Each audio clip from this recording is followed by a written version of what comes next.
Hello everyone, आज मैं फिर से एक नई वीडियो लेकर आ गया हूँ और आज की इस वीडियो में एक नया गर्मा गर्म टॉपिक आपके लिए लेकर आया हूँ और इसमें हम लोग जानेंगे ऑब्जेक्ट ऑफ द वर्ब के बारे में। तो चलिए देखते हैं। ऑब्जेक्ट ऑफ द वर्ब, जो वर्ब का होता है, जो जैसे कि अभी हमने जाना वर्ब के बारे में, तो वर्ब जो होता है उसके ऑब्जेक्ट के बारे में हम लोग जानेंगे। बिसाइड्स सब्जेक्ट, द वर्ड और a group of words, besides subject, the word or a group of words on which the verb affects its consequence, we call that object। सबसे पहले इतना का मतलब समझा देता हूँ कि besides subject, सब्जेक्ट के अलावा अतिरिक्त, the word और a group of words, या तो एक सिंगल वर्ड या फिर एक ग्रुप ऑफ वर्ड, मीन्स कि वर्ड्स का ग्रुप, on which, जिस पर the verb affects it's consequence, जिसपे कि वर्ब अपना प्रभाव डालता हो, अपने फल का प्रभाव डालता हो। वर्ब जिस वर्ड या फिर ग्रुप ऑफ वर्ड्स के ऊपर अपना प्रभाव डालता हो, अपने फल का प्रभाव डालता हो, वी कॉल दैट ऑब्जेक्ट। हम उसी को एक ऑब्जेक्ट कहते हैं। ठीक है। The object often comes just after a verb and that is any noun, pronoun, noun phrase, noun clause. और जो ऑब्जेक्ट होता है वो अक्सर वर्ब के जस्ट बगल में आता है। ऑब्जेक्ट जो होता है वह अक्सर वर्ब के जस्ट बगल में आता है। और वह ऑब्जेक्ट क्या होता है, या तो कोई एक नाउन होगा, या तो कोई एक प्रोनाउन होगा, या तो कोई एक नाउन फ्रेज होगा, या फिर कोई एक नाउन क्लॉज होगा। नाउन फ्रेज और नाउन क्लॉज आपको नहीं पता हो तो उसके बारे में भी एक अलग से वीडियो बना दिया जाएगा। तब तक के लिए देखते हैं, इसमें आगे बढ़ते हैं। The answer we get by asking a question with what, whom। ठीक है। जैसे कि एक सेंटेंस मिलता है हम लोग को, उस सेंटेंस के बेस्ड पे अकॉर्डिंग क्वेश्चंस बनाए जाते हैं, क्वेश्चंस बनाएंगे हम लोग। ठीक है। उसमें क्वेश्चन में व्हाट आएगा और whom आएगा। व्हाट और whom लगा के क्वेश्चन बनेगा और उन क्वेश्चन का आंसर जो होगा वही हमारा ऑब्जेक्ट होगा। That very answer is the object of that verb। वही जो आंसर होता है वही ऑब्जेक्ट होता है उस वर्ब का। If we do not get any answer, then consider it there is no any object of that verb। अगर हमें कोई आंसर मिलता ही नहीं है, उस सब्जेक्ट सेंटेंस में कोई आंसर के बारे में मेंशन नहीं किया गया है, तो उसको हम समझते हैं क्या कि उसमें कोई ऑब्जेक्ट है ही नहीं। एग्जाम्पल्स के तौर पे इसको समझेंगे तो और आसानी से और अच्छे से समझ में आ जाएगा। तो देखते हैं एग्जाम्पल्स। फर्स्ट एग्जाम्पल देखते हैं, राम ईट्स राइस। ठीक है। तो राम एक नाउन हो गया, ईट्स एक वर्ब हो गया, और हमने ये जाना कि वर्ब के जस्ट बगल में ही एक ऑब्जेक्ट होता है। तो अब इसको ऑब्जेक्ट कब कहेंगे 100%, कि जब इसका अफेक्ट इस राइस पे पड़ेगा। अफेक्ट कैसे पड़ेगा? राम ईट्स राइस, ये जो ईट्स खाने का प्रभाव किस पे पड़ेगा? इस राइस पे। ठीक है। और इसमें क्वेश्चन बनाएंगे, ईट्स राइस, तो ईट्स व्हाट, क्या खाता है? ईट्स व्हाट, क्या खाता है? तो उसमें लिखेंगे राइस। इसका आंसर क्या हो जाएगा? राइस। तो हमने बोला कि यहाँ पे व्हाट और whom लगा के क्वेश्चन बनाना है, तो यहाँ पे व्हाट लगाकर क्वेश्चन बना ना, और उसका आंसर क्या आया? राइस। क्या खाता है? तो राइस। तो उसका जो आंसर मिला वही हमारा ऑब्जेक्ट हो जाएगा। ये राइस जो हो जाएगा हमारा ऑब्जेक्ट हो जाएगा। ठीक है। तो ये इसमें लिखेंगे देयरफॉर, अतः ये जो राइस ऑब्जेक्ट है, सॉरी राइस वर्ड है, rice is the object of the verb, कौन सा वर्ब है इसमें? ईट्स। तो ये जो ईट्स वर्ब है उसके लिए हमारे पास कौन सा ऑब्जेक्ट मिला? तो ये राइस हमारा ऑब्जेक्ट मिला इस ईट्स वर्ब के लिए। तो अब ये था कि व्हाट और whom लगाकर क्वेश्चन बनेगा तो उसमें एक ऑब्जेक्ट मिलेगा। तो अब क्या हो अगर जिसमें व्हाट और whom लगाकर क्वेश्चन तो बने मगर आंसर मिला ही ना, तो उसी चीज को समझने के लिए 3 और एग्जांपल्स देखते हैं। ठीक है। तो अब यहाँ पे 3 एग्जांपल्स और देखते हैं। 3 एग्जांपल्स में क्या क्या एग्जांपल्स में है, जैसे कि फर्स्ट है I like this beautiful flowers. तो ये जो I like this beautiful flowers है, तो इसमें हमको ऑब्जेक्ट फाइंड करना है सबसे पहले। तो ऑब्जेक्ट कौन सा हो सकता है? तो ऑब्जेक्ट किसको कहते हैं? जो वर्ब के जस्ट बगल में आता हो और वर्ब का इफेक्ट पड़ता हो, वर्ब के रिजल्ट का, कंसीक्वेंस का इफेक्ट उस वर्ड पे पड़ता हो या फिर ग्रुप ऑफ वर्ड पे पड़ता हो। सिंगल वर्ड होना आवश्यक नहीं है, एक वर्ड का ग्रुप भी हो सकता है ऑब्जेक्ट किसी सेंटेंस में, ठीक है। तो इस सेंटेंस में क्या ग्रुप ऑफ, इसमें कोई एक वर्ड नहीं है, ग्रुप ऑफ वर्ड्स है। These beautiful flowers. जैसे कि अगर क्वेश्चन पूछा जाए, क्वेश्चनिंग में मैंने बताया कि क्वेश्चन में अगर व्हाट और हुम आता है तो ये दोनों क्वेश्चंस के आंसर्स ही ऑब्जेक्ट कहलाएंगे। तो अगर I like this beauty flowers, like what, क्या पसंद करता हूं, क्या पसंद करता हूं, these beautiful flowers, sorry flowers, these beautiful flowers, these beautiful flowers like करता हूं, पसंद करता हूं, दीज ब्यूटीफुल फ्लावर्स।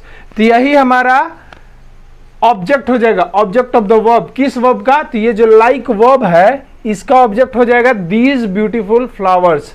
देखो, देयरफॉर दीज ब्यूटीफुल फ्लावर्स, ये ग्रुप ऑफ वर्ड है, एक ग्रुप ऑफ वर्ड है, यही हो जाएगा is the object of the verb like. ये जो लाइक वर्ब है हमारा, इसका ऑब्जेक्ट कौन हो जाएगा? These beautiful flowers. आई बात समझ में? नेक्स्ट देखते हैं। My father loved me very much.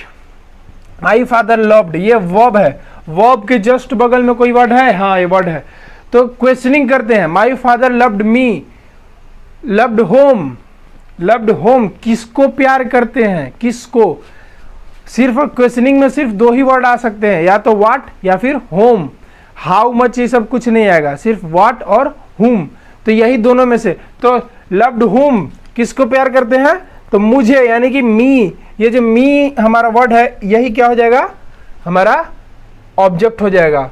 In this sentence me is the object of the verb loved. ये जो लव्ड वर्ड है, वर्ब है, उसका ऑब्जेक्ट कौन हो जाएगा? मी। अगर आपके मन में ये कंफ्यूजन आए कि ये जो वेरी मच है, इसको भी तो ऑब्जेक्ट कह सकते हैं। ऑब्जेक्ट ऐसे क्वेश्चनिंग बना, ट्रांसलेशन में बनाने में ऑब्जेक्ट की तरह यूज करते हैं उसका, परंतु वह वर्ब का ऑब्जेक्ट नहीं होगा, वर्ब का ऑब्जेक्ट नहीं होगा। वर्ब का ऑब्जेक्ट कब होगा? जब क्वेश्चन पूछा जाएगा लव्ड होम या फिर लव्ड व्हाट। यहाँ पे अगर वेरी मच का क्वेश्चन बनाया जाए तो लव्ड हाउ मच बनेगा। क्या बनेगा? लव्ड हाउ मच, कितना, तब आंसर आएगा वेरी मच। तो हमने अभी अभी जाना था इसके डेफिनेशंस में कि loved how much, sorry means कि क्वेश्चन जब हाउ मच बनेगा तो उसके लिए उसका आंसर ऑब्जेक्ट नहीं होगा। ऑब्जेक्ट कब होगा? जब क्वेश्चन में हुम हो या फिर व्हाट हो। जैसे कि लव्ड हुम, तो मी, तो मी क्या हो जाएगा? ऑब्जेक्ट हो जाएगा। नेक्स्ट देखते हैं। He is playing in the field, वह क्या करता है? फील्ड में खेलता है। तो प्लेइंग व्हाट, क्या खेलता है? कोई रिप्लाई है ही नहीं, इसका तो कोई रिप्लाई नहीं है, क्योंकि he is playing in the field, खेल रहा है, वह खेल रहा है फील्ड में। क्या खेल रहा है? इसका तो कोई रिप्लाई है ही नहीं। तो there is not any object of the verb is playing. ठीक है, there is not any object of the verb playing. ये जो प्लेइंग हमारा वर्ब है, इसके लिए यहाँ पे कोई ऑब्जेक्ट डाला ही नहीं गया है, कोई ऑब्जेक्ट नहीं डाला गया, क्योंकि he is playing. Playing what, what, कोई आंसर है? कुछ भी तो खेल सकता है, फुटबॉल, क्रिकेट, कुछ भी खेल सकता है। यहाँ क्वेश्चन में, इस स्टेटमेंट में मेंशन्ड है ही नहीं कि वह क्या खेलता है, खेल रहा है, सिर्फ और सिर्फ बोला गया है कि वह फील्ड में खेल रहा है। तो इसका कोई रिप्लाई है ही नहीं, तो यहाँ पर कोई ऑब्जेक्ट भी नहीं है। अब इसमें देखते हैं कुछ नोट्स। इसमें नोट देखते हैं। इसमें ध्यान देने वाली बात क्या है? मीन्स कि एक नोट है जिसपे कि एक एक्स्ट्रा जानकारी दिया गया है, extra information objects of the verb के बारे में। जैसे कि अभी हमने जाना कि ऑब्जेक्ट क्या होता है, कैसे आता है, उसको पहचानते कैसे, और कब एक वर्ड को या फिर ग्रुप ऑफ वर्ड्स को ऑब्जेक्ट कहेंगे। तो अब ऑब्जेक्ट एक सेंटेंस में एक से ज़्यादा भी हो सकता है, दो हो सकते हैं, दो ऑब्जेक्ट्स हो सकते हैं एक सेंटेंस में। कैसे? यही इस नोट का कहना है। There might be two objects for one verb. ठीक है, एक वर्ब के लिए दो दो ऑब्जेक्ट्स हो सकते हैं, जरूरी नहीं कि हर एक सेंटेंस में होंगे, हो सकते हैं, दो भी हो सकते हैं, एक भी हो सकते हैं। एज एग्जाम्पल के तौर पर जैसे देखते हैं यहाँ पे, ही गेव मी मनी, यहाँ पे गेव एक वर्ब है और वर्ब के जस्ट बगल में आने वाला ऐसा वर्ड जिसके ऊपर उस वर्ब का इफेक्ट पड़ता हो, ठीक है, तो उसको हम लोग क्या कहते हैं, वर्ब कहते हैं। और क्वेश्चनिंग में जैसे कि व्हाट और हुम, ये क्वेश्चंस का आंसर को वर्ब कहते हैं। जैसे कि ही गेव मी मनी, तो he gave me money, gave what, gave what, क्या दिया, उसने क्या दिया, क्या दिया, तो मनी दिया, मनी दिया, ठीक है। तो यहाँ पे एक सवाल बना व्हाट लगा करके बना ना, और उसका आंसर हमें मिल गया मनी। एक सवाल बना व्हाट लगा करके इस सेंटेंस से, जिसका आंसर हमको मिला मनी, तो मनी एक क्या हो जाएगा, ऑब्जेक्ट हो जाएगा। और दूसरा चीज है कि गेव होम, गेव होम, किसको दिया। यहाँ पे हमारे दोनों क्वेश्चंस आते हैं कि नहीं आते हैं, आ गए ना। यहाँ पे व्हाट भी आ गया और होम भी आ गया।